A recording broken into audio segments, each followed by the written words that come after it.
हो जाता, एंट्री के खिलाफ कार्रवाई नहीं हो जाती, तब तक हमारी लड़ाई जारी रहेगी। सरकार की निकम्मा रवैया को दिखाता है, गैर जिम्मेदाराना व्यवहार को दिखाता है। जिन लोगों से एक पेपर ठीक से नहीं होते बिना लीक करवाए, वो सरकार क्या चलाएंगे?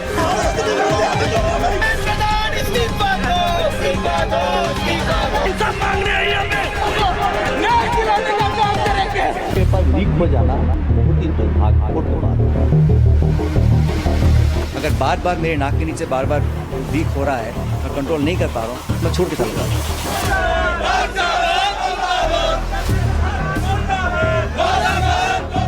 एक पैटर्न हो रहा है। एनटीए ने बिना एफआईआर दर्ज करे हुए पेपर को कैंसिल कर दिया, रद्द कर दिया। इसका मतलब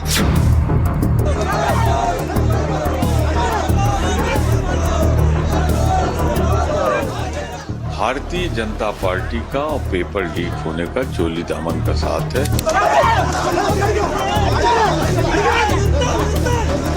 सरकार जानबूझकर ये पेपर लीक करवा रही है। विपक्ष के जमाने में तो रोज पर्चे लीक होते थे। क्या हुआ? वो कानून बनाया आपने पार्लियामेंट में, सजा दे देंगे, गुनाह कर देंगे, ऐसा कर देंगे। पेपर कैसा लीक हो गया भाई?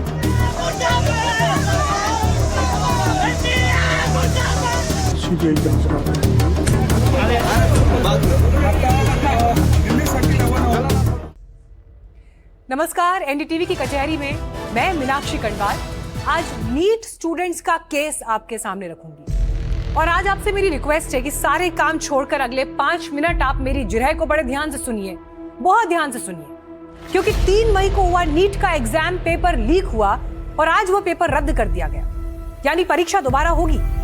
देश की सबसे बड़ी जांच एजेंसी सीबीआई अब इस केस की जांच करेगी। वैसे तो पेपर में बैठने वाले लगभग 23 लाख स्टूडेंट्स की वजह से ही नहीं, बल्कि 23 लाख स्टूडेंट्स भी क्यों कहूं मैं, 23 लाख परिवार कहना चाहिए।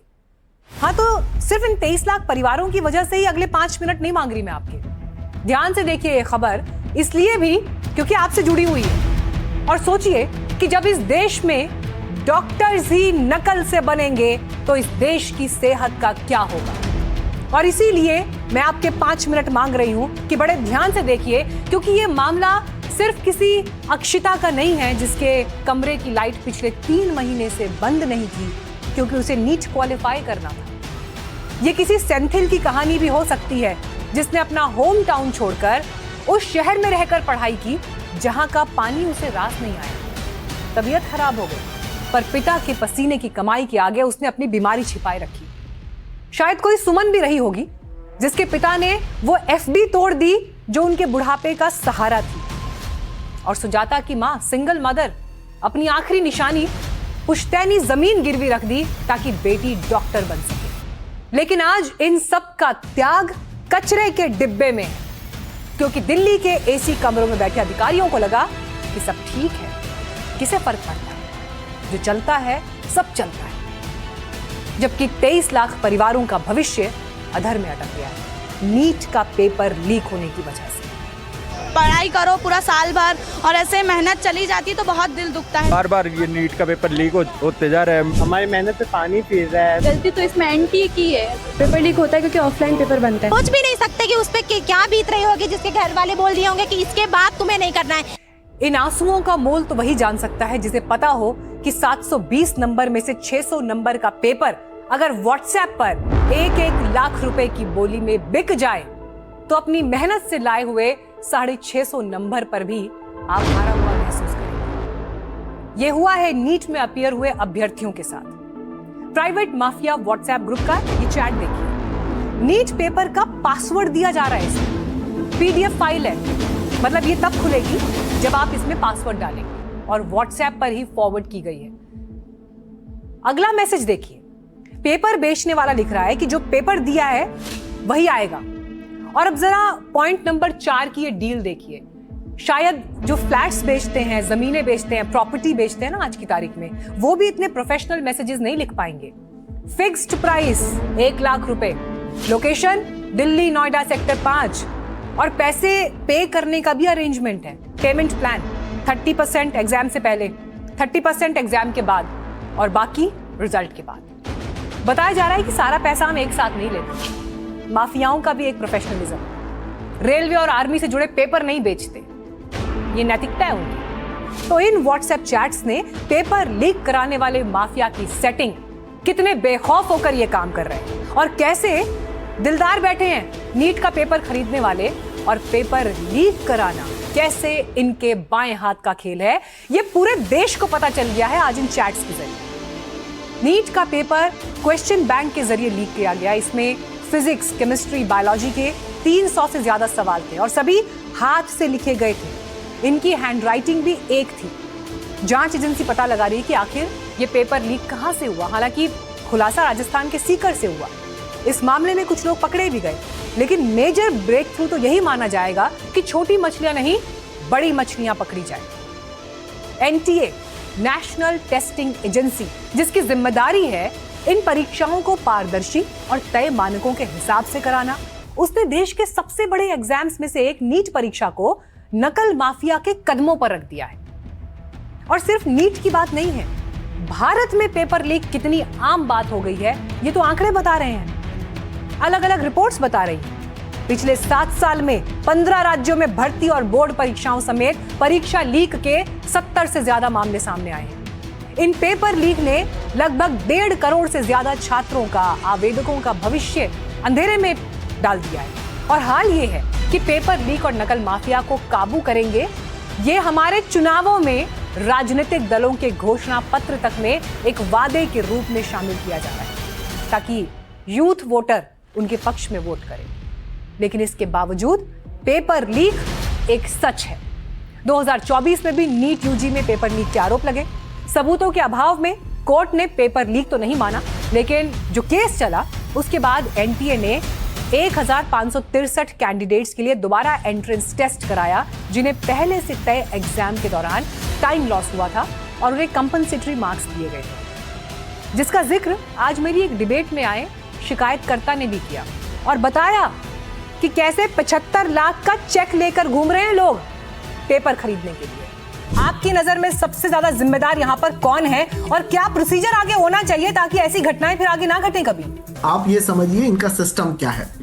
15 लोग पेपर बनाते हैं, उनको बाहर नहीं जाने देते, जो ये सुप्रीम कोर्ट में बता रहे थे। किसका पेपर आएगा ये भी नहीं पता होता। 2 सेट बनते हैं और ये सुबह ही पता चलता है कौन सा सेट आएगा, और अगर पेपर लीक हो गया एक सेट का तो दूसरा बैकअप रखा जाता है। अब कहानी जो लीक की शुरू होगी वो जब होगी जब पेपर छप जाएगा। और इन्होंने ये भी कहा सुप्रीम कोर्ट में 2024 में कि हम प्रिंटिंग का आवेदन, इनवाइट या टेंडर नहीं देते, क्योंकि सबको पता चल जाएगा प्रिंटिंग प्रेस कौन सी है। हम पुरानी जो चल रही है वही चला रहे हैं। आज आप देखिए 2024 से लेके अब ये तार एक जगह नहीं कई जगह जुड़ गए हैं। अभी तो आप जैसे जैसे खुलासा करेंगे अच्छा, दूसरी चीज, उस वक्त सुप्रीम कोर्ट में चंद्रचूड़ साहब ने ये कहा सीबीआई को कि 75 लाख रुपए का चेक एक पेरेंट ने दे रखा है फ्रॉडस्टर को। क्या 1 घंटा पहले पेपर लेने के 75 लाख का चेक देगा? ऑन रिकॉर्ड ये बात कही गई। आप ये समझिए कि कितना बड़ा ये है। अब क्यों है? आपकी खाली 60,000 गवर्नमेंट सीट है, 60,000 प्राइवेट, 23 से 24 लाख बच्चे देंगे, 1,20,000 लेंगे। आपने रिजेक्शन एग्जाम बना रखा है। प्राइवेट यूनिवर्सिटी की फीस 1 करोड़ है, तो कई बच्चों पेरेंट इसमें क्यों घुस जाते हैं झांसे में कि 5 लाख ये देखिए पेपर आ गया तो मैं गवर्नमेंट कॉलेज चला जाऊंगा। जैसे अभी कह रहे थे हमारे पैनल में, ऐसे डॉक्टरों का क्या करोगे? जिंदगी के साथ खेलेंगे। हम अपना सिस्टम दुरुस्त नहीं कर रहे। हम ये जो सिस्टम है, अगर आज आप मेडिकल कॉलेज की इतनी नीड है, खोलिए ना। 6% ऑफ जीडीपी कब एजुकेशन को देंगे? आप इससे बाहर आइए। अगर आज डिमांड सप्लाई इधर प्रॉब्लम ना हो तो यहाँ सुसाइड भी ना हो, लीक भी ना हो। तो देखिए, आज स्टूडेंट्स और सिस्टम फेल नहीं हुआ, परीक्षा तो दोबारा हो जाएगी, लेकिन भरोसा टूटा है, सपने बिखरे हैं, मेहनत पानी की तरह बह गई है, उसका हिसाब कौन देगा? इसका जवाब किसी के पास नहीं। आज एक देश के रूप में कॉम्पिटिटिव एग्जाम देने वाले बच्चों को कैसे भरोसा दे पाएंगे हम कि ईमानदारी से पेपर देने चले हो, लेकिन आ गया कोई 50-60 लाख रुपए लेकर पेपर और सीट खरीदने वाले, तो फिर तुम्हारा कोई भविष्य नहीं। केंद्र सरकार का नया कानून है जो UPSC, SSC, railway, banking, NEET, इन सभी परीक्षाओं पर लागू होता है। पेपर लीक कराने वाले गिरोह के लिए, क्योंकि ये ऑर्गेनाइज्ड क्राइम के दायरे में है, तो 5 साल से 10 साल तक की जेल, न्यूनतम 1 करोड़ का फाइन है और अगर कोई परीक्षा केंद्र या एजेंसी इसमें शामिल पाई जाती है तो उनसे परीक्षा का पूरा खर्च वसूला जाएगा और उनकी संपत्ति सीज तक की जा सकती है। लेकिन उसके बावजूद हो रहा है, खुलेआम हो रहा है। और एक और बात जो मुझे यहाँ चौंकाती है वो ये कि आप व्हाट्सएप ग्रुप का ये चैट देखिए, कितने कॉन्फिडेंस के साथ ये पेपर बेचा जा रहा था। उसमें कानून का डर, पकड़े जाने का डर, जेल में सड़ने का डर कहीं नहीं।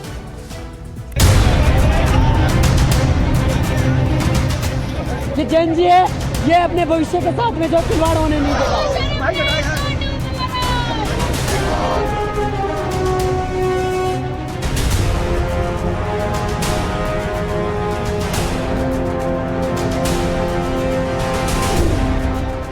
पेपर लीक कैसे हुआ, किसने किया, कैसे किया गया? 1 मिनट 32 सेकंड के इस वीडियो के एक एक फ्रेम में फरेब की पूरी कहानी छिपी है। टीवी स्क्रीन से नजर मत हटाइएगा, एनडीटीवी पर बड़ा खुलासा होने वाला है। एक मोबाइल की स्क्रीन ऑन होती है, एक टेलीग्राम ग्रुप दिखता है। ग्रुप का नाम है प्राइवेट लीक माफिया। ग्रुप में 400 मेंबर्स हैं। शुरुआत में ऊपर लिखा है ये ग्रुप अपलोड लीक एग्जाम के लिए बना है, इसे बाहर कहीं ग्रुप में फॉरवर्ड ना करें, यानी पेपर को ग्रुप से बाहर फॉरवर्ड ना करने की चेतावनी दी गई। स्क्रीन स्क्रॉल करने पर ठीक 6 सेकंड पर एक मैसेज रिकॉर्ड होता है, लिखा है नीट लीक्ड पेपर। वीडियो के इस फ्रेम पर गौर कीजिए। स्क्रीन को स्क्रॉल करते हुए उंगली नीट लीक क्वेश्चन पेपर पर जाकर रुकती है, यानी वो पेपर जो लीक किया गया। नीट एग्जाम से ठीक एक दिन पहले 2 मई को रात 10:50 पर ग्रुप में मैसेज आता है कि solve this paper which I posted, it's have chance 99.9% to come. 3 मई एग्जाम, इसका मतलब है जो मैंने ग्रुप में पेपर डाला है 3 मई को यही पेपर 99.99% आएगा। उसके बाद ग्रुप में पूछा जाता है sir what is the password, तो पासवर्ड बताया गया LEAKMAFIA@9466, यानी लीक माफिया @9466। ये पासवर्ड डालते ही क्वेश्चन पेपर खुल जाता है। ये देखिए, ये वही क्वेश्चन पेपर बताया जा रहा है जो 3 मई को आया था। इसमें फिजिक्स, केमिस्ट्री, बायोलॉजी तीनों विषयों के सवाल हैं। दावा है कि ज्यादातर सवाल वही थे जो लीक माफिया ने अपने ग्रुप में लोगों को बताए थे। आगे ग्रुप रिसीवर शर्मा जी ने लिखा कि सर आपने जो पेपर दिया है क्या वही पेपर आएगा, कृपया कर बताइए, मुझे घबराहट हो रही है। उसके बाद आई लीक माफिया की गारंटी। लीक माफिया के एडमिन ने लंबा चौड़ा मैसेज लिखा, वो भी गारंटी के साथ। जो पेपर डाला है ग्रुप पर वही आएगा, जहां पर पेपर रखा जाता है वहीं से उठाया है। आज सेंटर पर ये वाला पेपर ही आएगा। हो सकता है ग्रुप पर जो पेपर दिया है उसका जो सवाल 2 नंबर पर हो सकता है तुम्हारे पेपर में वो 10 नंबर पर पूछे, बाकी सब सेम आएगा, ये गारंटी मैं देता हूँ। इतने मैसेज आ गए मेरे इनबॉक्स में कि सवाल सेम रहेगा या नहीं। भाई जो पेपर दिया है वही आएगा आज के एग्जाम, मिला लेना, फालतू में बार बार एक ही सवाल करते जा रहे हो। इतना डाउट था तो पेमेंट करने की कोई जरूरत नहीं थी। पैसा जब ट्रस्ट करके दिया है तो ट्रस्ट रखो मेरे ऊपर, पेपर सेम ही आएगा। यानी साफ हो गया कि ये एक पेड ग्रुप है जिसमें पैसे देकर पेपर खरीदने वालों को जोड़ा गया था। इसमें साफ साफ लिखा गया कि पेपर लीक माफिया इस पूरे घिनौने काम के लिए 3 हिस्सों में पैसा लेता है। पहले 30%, फिर परीक्षा के बाद 20% और फिर परीक्षा परिणाम के बाद 40%। इसी के नीचे साफ साफ लिखा गया कि वो आर्मी रेलवे का पेपर नहीं देता, वो सिर्फ नीट, जेईई और सीबीएसई का पेपर ही प्रोवाइड करता है। इसी दौरान लीक माफिया अपना विज्ञापन भी ग्रुप में डालता है कि वो किस किस तरह के काम करता है।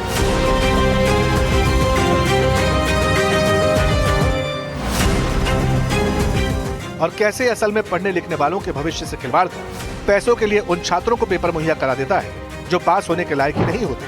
अब जब ये सारा खुलासा हुआ है तो नीट लीक पेपर के कुछ आरोपी पकड़े गए। इसके बाद तो गदर मच गया, पेपर कैंसिल हो गया और फिर से एग्जाम की तैयारी है।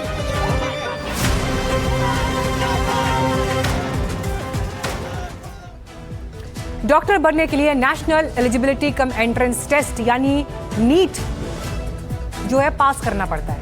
एनटीए पर इसकी जिम्मेदारी है, लेकिन पेपर कैसे छप रहा है और इसका प्रोसेस क्या है, पहले आप ये देखिए, फिर आप समझ पाएंगे कि ये कितनी बड़ी धांधली है। दरअसल नीट का पेपर एनटीए की टीचर्स की टीम मिलकर बनाती है और इस कमेटी में अलग अलग सब्जेक्ट के टीचर्स होते हैं। 10 से 15 टीचर्स की टीम पेपर बनाती है और पेपर बनाने के दौरान टीचर्स को बाहर जाने तक की इजाजत नहीं होती है। जरूरी बात यह है कि किसी भी टीचर को नहीं पता होता कि कौन सा पेपर एग्जाम में आएगा। अब पेपर सेलेक्ट हो गया, लेकिन छापा कहां जाएगा? तो एनटीए के टेंडर डॉक्यूमेंट्स के मुताबिक हाई लेवल ऑडिट के बाद ही ये किसी प्रिंटिंग प्रेस में चुना जाता है, लेकिन ये कहां जाएगा इसकी जानकारी एंड मोमेंट तक नहीं मालूम होती है। पेपर छापने से लेकर पैकेजिंग तक सभी काम जो एनटीए के सीनियर ऑफिशियल्स हैं, ये उनकी निगरानी में होता है। प्रिंटिंग प्रेस में भारी सिक्योरिटी के बीच प्रिंटिंग का काम होता है, जहां पर हर जगह सीसीटीवी है। प्रिंटिंग प्रेस के अंदर किसी भी कर्मचारी को सेलफोन तक ले जाने की अनुमति नहीं है। पेपर डिजिटल एन्क्रिप्टेड फॉर्म में आते हैं और हर पेज पर यूनिक कोड होता है ताकि गड़बड़ी होने पर उसे डिटेक्ट किया जा सके, पकड़ा जा सके। फिर मिस प्रिंट कॉपी को भी एनटीए की निगरानी में ही नष्ट कर दिया जाता है ताकि उसका फायदा कोई उठा ना सके। अब पेपर सेलेक्ट हो गया, छप गया, लेकिन फिर ये सेंटर्स तक ट्रैवल कैसे करता है, इसका भी एक प्रोसेस है, वो भी जानिए। इस दौरान एनटीए पेपर के 2 सेट प्रिंट करवाता है।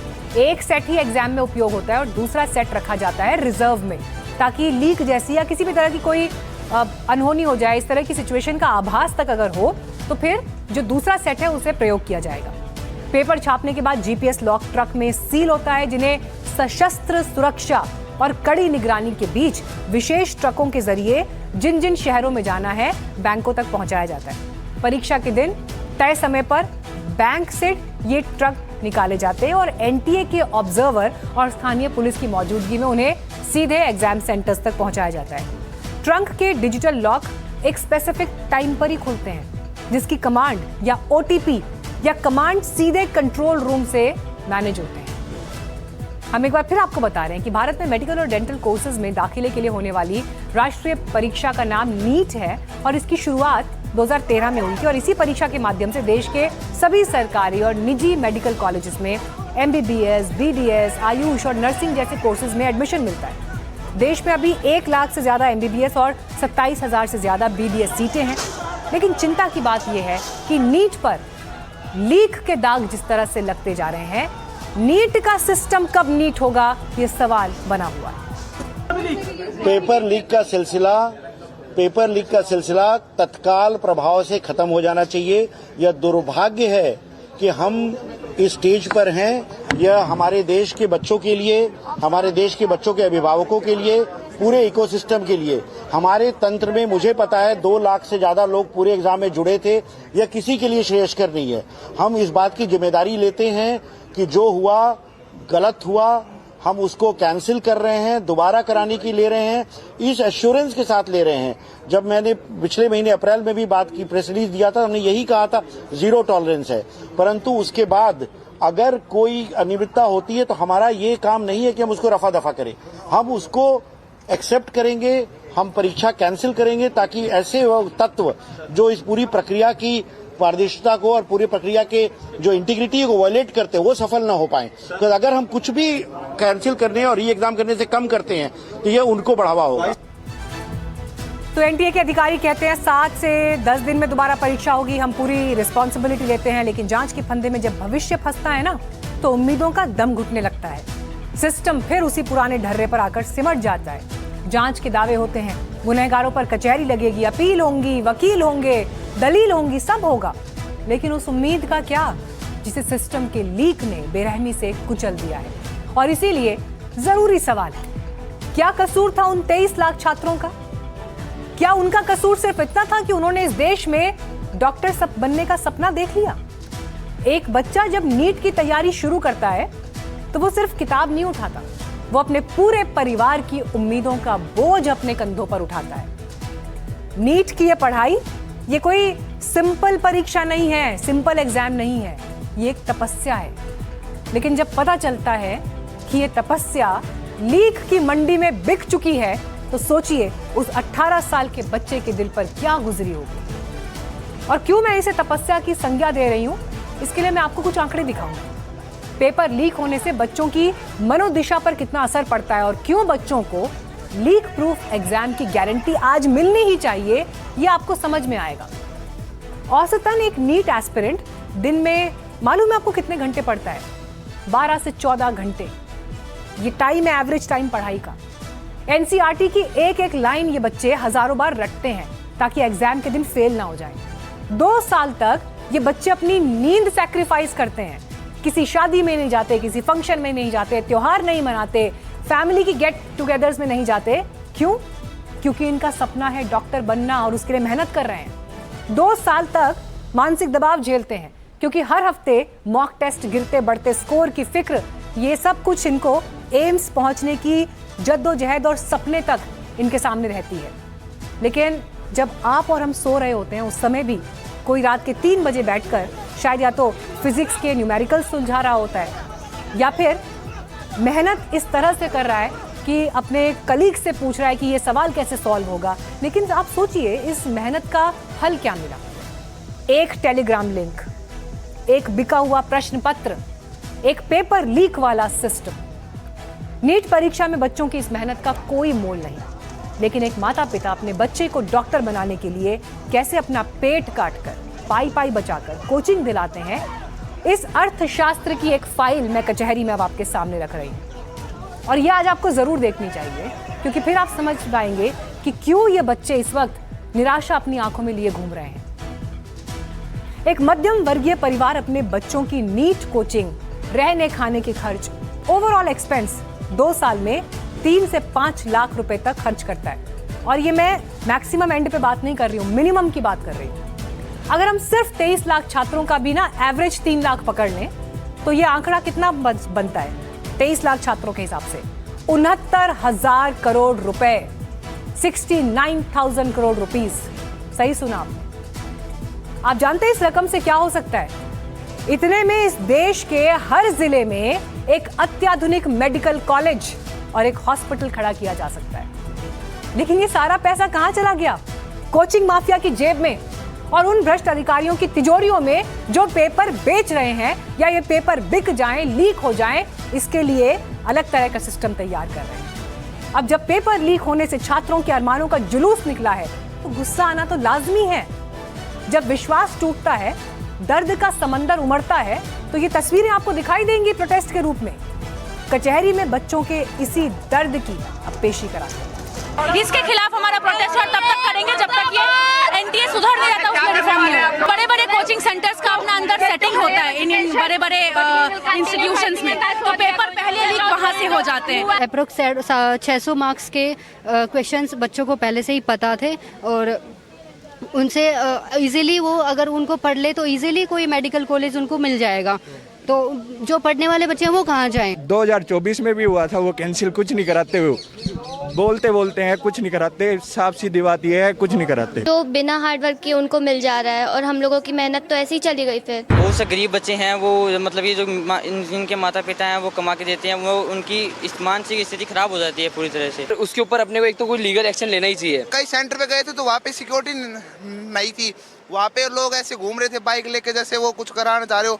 आप सोचो इतने बच्चे नीट का एग्जाम देते हैं, 304 करोड़ रुपए इनके पास जमा होते हैं, फिर ये उस 304 करोड़ में से क्या ये उस पेपर की हिफाजत नहीं कर सकते? ईयर बाय ईयर हम देखें तो एनटीए ऐसी मतलब जैसे लीकिंग देखी जा रही है, पेपर की रीनीट हो रहा है, जिसकी वजह से हमारा एक ट्रस्ट जो है शाटर किया है एनटीए ने। 2 महीने बाद हमें फिर से नीट का पेपर देना है, तो अब उनको पूरी प्रिपरेशन रिवाइज करने में इतना टाइम, पूरे उनके लिए ट्रॉमा है। माँ बाप उनका वो अफोर्ड नहीं कर सकते सर कई बार, तो जो उन पे वो भी मेंटली सफ़र करते हैं और फिजिकली भी सर होता है कई बार, और इसी प्रेशर में सर कई बार बच्चे सुसाइड भी कर लेते हैं। कंडक्टिंग बॉडी बदल देनी चाहिए, जब बार बार पेपर लीक ही हो रहे हैं, कई सारे एग्ज़ाम करवाती है एनटीए, मतलब इतना तो अकाउंटेबल होना चाहिए, किसी एग्ज़ाम को इतने बड़े एग्ज़ाम को करवा रही है या तो उसे सीबीटी वेस्ट करे। सरकार को इसके लिए सबसे सख्त कदम उठाना चाहिए और हर जगह अब सिक्योरिटी से नहीं, लोगों जो रखे हुए हैं उनको सुधारना चाहिए कि पेपर कोई 1-2 घंटे पहले लीक नहीं हो रहा, 5-5 दिन पहले पेपर टेलीग्राम पर आ रहे हैं। काफी सुसाइड के केस आ रहे, लोग कोटा जा के 5-5 लाख रुपए खर्च करके भी उनका सिलेक्शन नहीं हो पा रहा है। ये चेहरे मासूम हैं, लेकिन जब सपने टूटते हैं तो सवाल उतने ही गंभीर और संवेदनशील होते हैं जो ये बच्चे इस वक्त पूछ रहे हैं। और ये क्यों पूछ रहे हैं? क्योंकि पेपर लीक एक ट्रेंड बन गया है। मेरे पास नंबर्स हैं इसके लिए। 2015 में AIPMT की परीक्षा हुई, 6,30,000 छात्रों ने परीक्षा दी। हरियाणा में ब्लूटूथ के जरिए नकल हुई, मामला सुप्रीम कोर्ट तक पहुंचा, परीक्षा रद्द हुई। कोर्ट ने पहली बार माना कि सिस्टम में बड़ी सेंध लगी। 2016 में AIPMT की जगह नीट को अनिवार्य बनाया गया। 8 लाख छात्रों ने परीक्षा दी, पेपर लीक होने के दावे हुए, लेकिन कोर्ट ने दखल नहीं दिया। 2021 में नीट यूजी का एग्जाम हुआ, 16 लाख छात्र परीक्षा में बैठे। जयपुर और पटना में पेपर लीक के आरोप लगे, कई गिरफ्तारियां हुई। पुलिस ने माना कि पेपर परीक्षा से पहले बाहर आया था, पर NTA ने इनकार कर दिया। 2024 में 24 लाख स्टूडेंट्स ने नीट यूजी का एग्जाम दिया, लेकिन भविष्य में सेंध लग गई। झारखंड के हजारीबाग और बिहार की राजधानी पटना में पेपर लीक का महाकांड हुआ। यह पहली बार था जब एक ही परीक्षा में 67 टॉपर्स आए, जिन्होंने 718 से 719 अंक हासिल किए। सोचिए, जबरदस्त हंगामा हुआ उस वक्त, सिस्टम पर सवाल उठे, मामला कोर्ट पहुंचा, CBI जांच हुई, लेकिन बड़े पैमाने पर लीक के सबूत नहीं मिल पाए। और उस दौरान कोर्ट ने फिर ये माना कि पेपर लीक नहीं हुआ है। नीट पेपर में फिर सेंध मारी, अब जो हुई, 23 लाख छात्रों का भविष्य फिर दांव पर है। लेकिन सवाल है कि नीट की शुद्धता की गारंटी अब कौन देगा? पेपर लीक वाला ये सिस्टम कब और कैसे कंट्रोल होगा? पेपर हुआ है, ये लाखों बच्चों के जीवन के साथ खिलवाड़ है, उनका कॉन्फिडेंस तोड़ा जा रहा है। 2 साल पहले 2024 में भी सेम घटनाएं हुई थी। CBI इंक्वायरी हुई, कुछ नतीजा नहीं निकला, जिसका ये मनोबल बढ़ गया। फिर इस बार किया उन्होंने, लाखों बच्चों का भविष्य खराब होता है इससे, और कॉन्फिडेंस खराब हुआ अलग। और आपको सबसे अद्भुत बात क्या लगेगी, इसकी जानकारी किसी एजेंसी ने नहीं दिया, बल्कि इसकी जानकारी सबसे पहले बच्चों ने सरकार के पास पहुंचाई कि हमारा पेपर लीक हो गया है, देखिए यहाँ पर। गवर्नमेंट की जो एजेंसी है उन्हें ये पता चलना चाहिए यहाँ पे। तो हमने जो एजेंसी को दे रखा है ये पेपर लीक, ये एग्जाम कराने के लिए, ये समझ में नहीं आता इन्हें पेपर कराने के लिए दिया गया या लीक कराने के लिए। NTA को दिया गया, नेशनल टेस्टिंग एजेंसी, उसका नाम होना चाहिए नेवर ट्रस्टेबल एजेंसी। तो यहाँ पर खान सर भी कह रहे हैं कि देखिए ये तो भरोसे का खून हो गया है। और ऐसे में मैंने आपसे कुछ देर पहले इस पूरे विषय पर सुपर 30 के आनंद सर और एलन इंस्टीट्यूट के महेश्वरी सर से भी बात की, जो कोचिंग की दुनिया में 2 बड़े चेहरे हैं, जाने पहचाने नाम हैं। उन्होंने क्या सॉल्यूशंस दिए और इस पूरी समस्या पर क्या विचार रखे, सुनिए। मैं बहुत स्वागत करती हूँ आनंद कुमार जी आपका भी, ब्रजेश महेश्वरी जी भी हमारे साथ जुड़ गए हैं। Most welcome sir.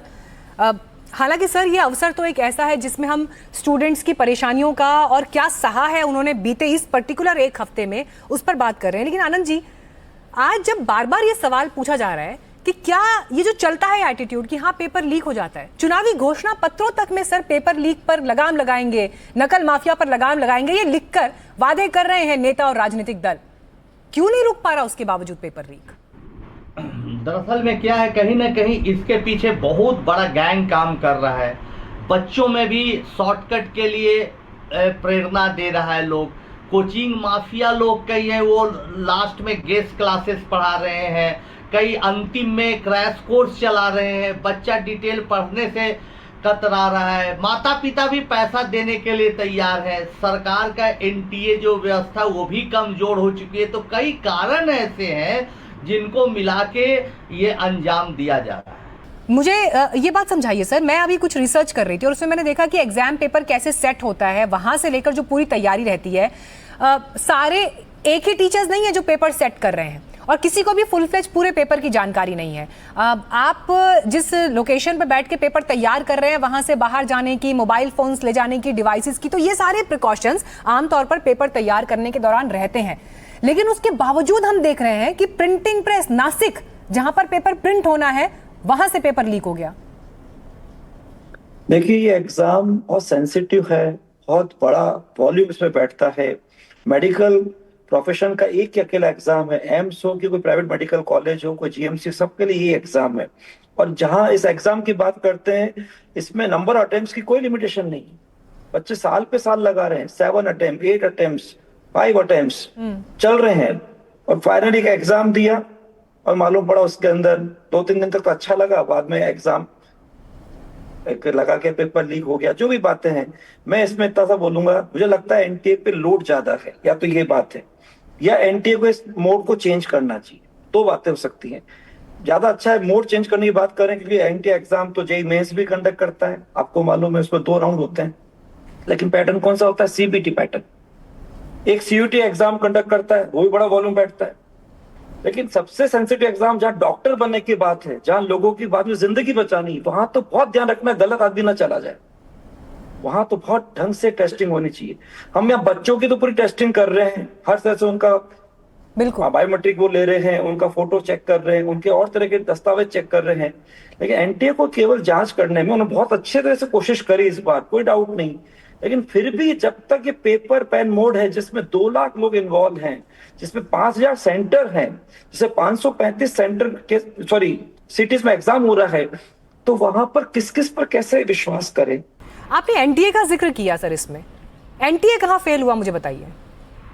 एनटीए के कहीं ना कहीं उसमें भी कोई ना कोई सुराग है, चाहे तो जहां क्वेश्चन सेट हो रहा है, या तो ट्रांसपोर्टेशन है, या फिर कहिए कि जहां पेपर छप रहा है, कहीं ना कहीं तो दिक्कत है, इसलिए ऐसी चीज हो रही है। और तमाम लोग अभी आरोप प्रत्यारोप के बीच में हैं। बस हम एक ही मैसेज देना चाहेंगे उन तमाम बच्चों को, पेरेंट्स को, कि निराश न हो, मायूस न हो। ये बहुत संकट का दौर है, बहुत संकट की घड़ी है, चीज़ें बहुत खराब हुई हैं, गलत हुई हैं। ऐसी स्थिति में आप धैर्य बनाए रखें। और थोड़ी सी बात करें, राहत की बात है कि परीक्षा रद्द की गई है और तुरंत परीक्षा लेने की बात कही गई है। आप सरप्राइज हुए ये देखकर, जब एक एक करके चीजें सामने आने लगी। केरल से खुलासा होता है, राजस्थान के सीकर से कनेक्शन जुड़ता है, हरियाणा में गुरुग्राम के डॉक्टर के पास भी सवाल पहुंचते हैं। ये जो पूरा इतना बड़ा नेटवर्क है, ये अब किसी एक राज्य की बात तो नहीं रह गई सर, पूरे इंडिया में ये नेटवर्क है। आप सरप्राइज हुए जब पहली बार ये डिटेल्स आपके सामने आई? को झटका तो बहुत लगा, क्योंकि 2024 में जो हुआ था उसमें पूरा देश हिल गया था। लेकिन इस बार एनटीए ने ये तो कहा था कि हम बहुत ढंग से एग्जाम लेंगे, उसमें उन्होंने नो डाउट कोई कसर नहीं छोड़ी होगी। लेकिन अगर मान लीजिए 2 लाख लोगों में से कोई भी जना ऐसा हो जाए, भाई किसी भी, आज ये कलयुग है, अर्थ युग है, इसमें क्या मालूम कब कोई किसके लिए क्या हो जाए। लेकिन मैं इतना सा बोलूंगा, इस बार बच्चों से मैंने बोला कि आपके बच्चों अभी तक फाइनल स्कोर कहाँ मालूम पड़े थे, अभी आपके रेस्पॉन्स शीट कहाँ आई थी, अभी तो एनटीए की करेक्शन की बनने वाली थी, अभी 9 दिन ही हुए थे। इमेजिन करिए इस चीज को दबाकर, और आपका 45 दिन बाद रिजल्ट निकाला जाता। अब ध्यान से सुनना मेरी बात को, मैं थोड़ा टाइम लूंगा इसके अंदर, और कट ऑफ जाता 670, फिर आप क्या करते? जैसे गया था ना 2024 652 गया था, एकदम हालत कितनी खराब हो गई थी। पेपर तो इस बार और इजी आया था, उससे भी इजी आया था, और बच्चों की तैयारी के लिए और अच्छा था, क्योंकि 2025 पेपर ऐसा आया था, भूतन भविष्यति, हर सब्जेक्ट को बहुत टफेस्ट हार्डेस्ट कर दिया था। तो उसके हिसाब से तो कट ऑफ 525 चला गया था लास्ट टाइम।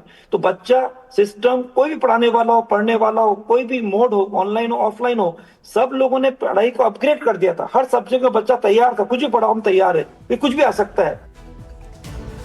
तो स्टूडेंट्स के चैलेंजेस तो देखिए कई लेयर्स में है, जिसका जिक्र अभी कोचिंग सेंटर्स में जो लोग पढ़ाते हैं वो भी कर रहे हैं। आज मेरे हाथ में जो ये कागज हैं, इन्हें आप ध्यान से देखिए, क्योंकि ये सिर्फ प्रश्न पत्र नहीं है, ये इस देश के 23 लाख छात्रों का भविष्य है, जिसे सिस्टम की स्याही नहीं बल्कि पेपर माफिया की काली करतूतों ने कोरा छोड़ दिया है।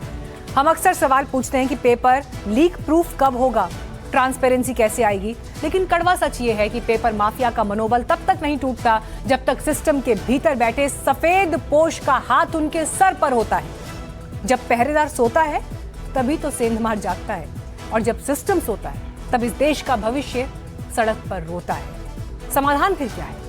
क्या सिर्फ एक और जांच कमेटी, एक और सीबीआई जांच? शायद नहीं। समाधान है जीरो टॉलरेंस का वो चाबुक जो माफिया की कमर तोड़ दे।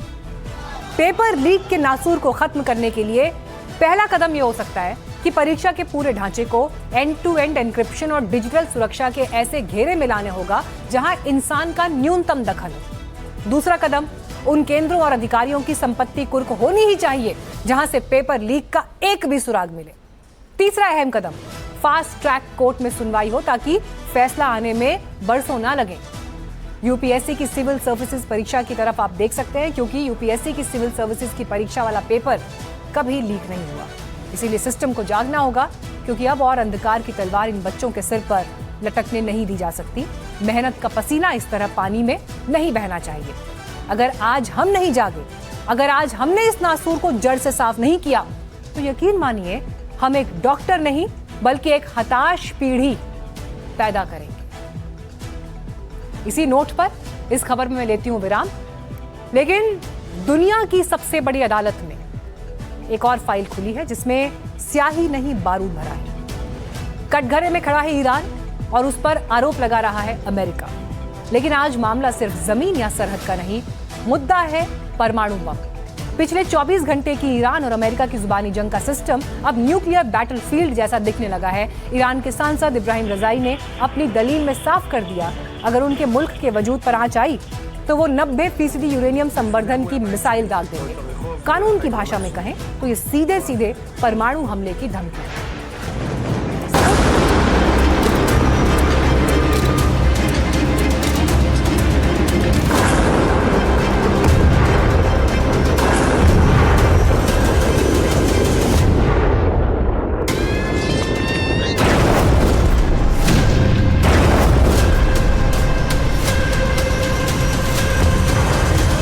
क्या दुनिया एक नए परमाणु युद्ध के मुहाने पर खड़ी है?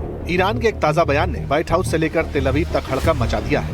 ईरान के संसद के प्रवक्ता इब्राहिम रजाई ने खुलकर चेतावनी दी है, अगर हम पर हमला हुआ तो ईरान 90% यूरेनियम संवर्धन का विकल्प चुन सकता है। अब ये ध्यान रखना चाहिए कि 90% संवर्धन का मतलब है परमाणु बम के बेहद करीब पहुंचना। तो क्या ईरान एटम बम बनाने वाला है या उसने ये ताकत हासिल कर ली है, मगर ऐलान करना बाकी है, क्योंकि ट्रंप ये मानने लगे हैं कि ईरान के साथ सीजफायर कमजोर हो चुका है और किसी भी वक्त हमले के बादल फिर मंडरा सकते हैं। ये सीजफायर वेंटिलेटर पर आ चुका है। Unbelievably weak. I would say I would call it the weakest right now. After reading that piece of garbage they sent us, I didn't even finish reading it. They said I'm not going to waste my time reading it. I would say it's one of the weakest right now. It's on life support. They understand these are all medical people. Dr. Oz, life support is not a good thing. Do you agree? Bad prognostic. I would say the ceasefire is on massive life support, where the doctor walks in and says, "Sir, your loved one has approximately a 1% chance of living." America और Iran के बीच जो तनाव बढ़ रहा है उसे कुछ factor से समझा जा सकता है, क्योंकि बात अब आर पार की लड़ाई की होने लगी है। अमेरिका ने ईरान पर कड़े आर्थिक प्रतिबंध लगाए हैं। ईरान अब इन प्रतिबंधों का जवाब परमाणु धमकी से इसलिए दे रहा है ताकि सौदेबाजी की मेज पर उसकी स्थिति मजबूत हो। लेकिन ट्रंप पहले ही कह चुके हैं, अगर जरूरत पड़ी तो ईरान के अंदर जाकर यूरेनियम निकालने से संकोच नहीं करेंगे। They said you're going to have to take it. We were going to go with them, but they changed their mind because they didn't put it in the paper. So when they sent us this document that we waited 4 days for, that should have taken 10 minutes to do, look, very simple. We get that. They guarantee no nuclear weapons for a very long period of time, and a couple of other minor things, but they just can't get there. So they agree with us, and then they take it back. इस बीच America लगातार Israel की रक्षा का संकल्प दोहराता है। Iran को डर है कि अमेरिका और इजरायल मिलकर उसके परमाणु ठिकानों पर हमला कर सकते हैं। शायद इसीलिए 90% की धमकी एक तरह का डिटरेंस है, यानी अगर हमें छेड़ा तो हम बम बना लेंगे।